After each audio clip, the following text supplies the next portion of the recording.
Hey, how's it going, everyone? Just back again with another sequence of the end times videos. I just had a few of them in my queue, so I'll just get them out. I think I've gotten most of them in Matthew at this point. But, again, to me, this is just fascinating because there are lots of them of the collection that are on my backup channel that are explicitly meant to describe the end times. But then there are other ones like this where Christ is teaching, but then it encodes it, and then these to me are actually even more special because it's just another layer that the Bible is internally consistent and is always breathing prophecy. And so Matthew 18:10, again, we're going to have a reference to the elect. We're going to have a reference to two agreeing on certain things and then the Father doing it, which is symbolic of the two witnesses. And then we're going to have a time of destruction, and then the kingdom. And so that is what we see here. Matthew 18:10, see that you do not despise one of these little ones, for I tell you that in heaven their angels always see the face of my Father who is in heaven. What do you think if a man has 100 sheep and one of them has gone astray? Does he not leave the 99 on the mountains and go in search of the one that went astray? And if he finds it, truly I say to you, he rejoices over it more than over the 99 that never went astray. Verse 14, this is for God's elect. So it is not the will of my Father who is in heaven that one of these little ones should perish. That's salvation, okay, to not be corrupted, to receive salvation. So first off, again, the position of that is not random, or just by chance. That's in verse 14. And then that's talking about the elect being saved. Okay. So now we're going to have a time where the two witnesses are prophesying for 1260 days. And then doesn't explicitly say that, but it uses language to remind us that that's the case. That's next.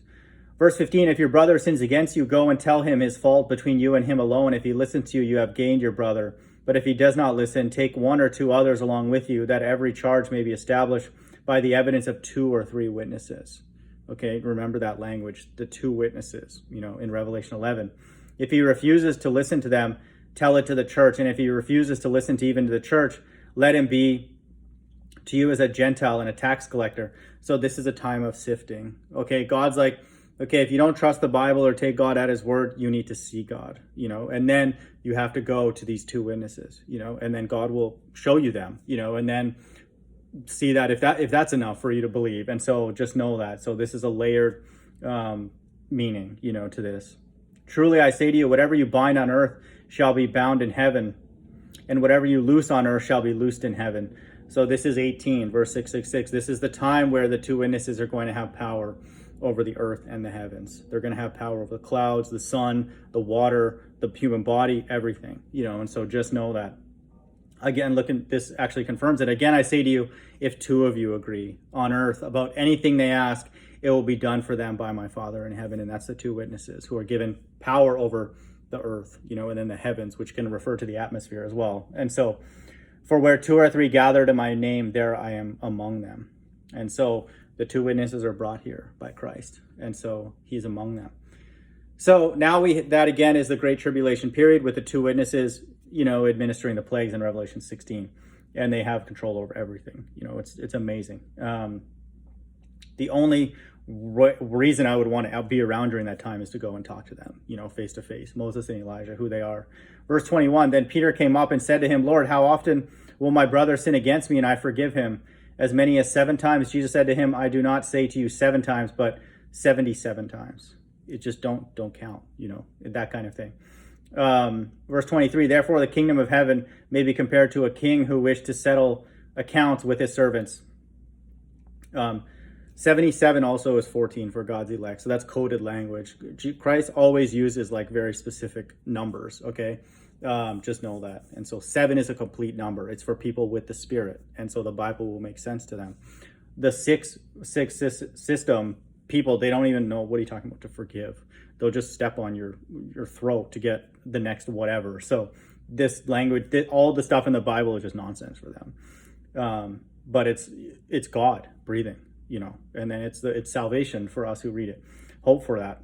Therefore, the kingdom of heaven may be compared to a king who wished to settle accounts with his servants. Verse 24, when he began to settle, one was brought to him who owed him 10,000 talents. And since he could not repay, his master ordered him to be sold with his wife and children and all that he had, and payment to be made. Just pay attention to where these verses are. You tell me if this is a coincidence. This is absolutely amazing. Verse 26, so the servant fell on his knees, imploring him, have patience with me and I'll pay you everything. This person did not have plans to repay. That's why it's in 66. This person is deceptive and evil. Verse 27, and out of pity for him, the master of the servant released him and forgave him the debt. That's in 2 sevens, 77, 14. Okay. But when the same servant went out and found one of his fellow servants who owed him 100 denarii, and seizing him, he began to choke him, saying, pay what you owe. So this person was deceptive and evil. And so they tried to hoodwink God. Okay, you can't hoodwink God. He's too clever. So nice try. So his fellow servant fell down and pleaded with him, have patience with me and I will pay you. He refused and went and put him in prison until he should pay the debt. Look at the world right now with the credit system and all that debt and then credit cards and all that kind of stuff. You're telling me that God's not anxious to absolutely annihilate this place? He has to, according to like his word here. And so just know that that is everywhere on earth, in particular in the religious community. So just know that that's where he's going to start. Verse 31, when his fellow servants saw that what had taken place, they were greatly distressed, and they went and reported to their master all that had taken place. This is God's elect. The souls of the just complain continually, nonstop, what's going on here. And then they evaluate themselves first, and then they're pointing at every kind of evil thing that's going on. And you could point everywhere at this point.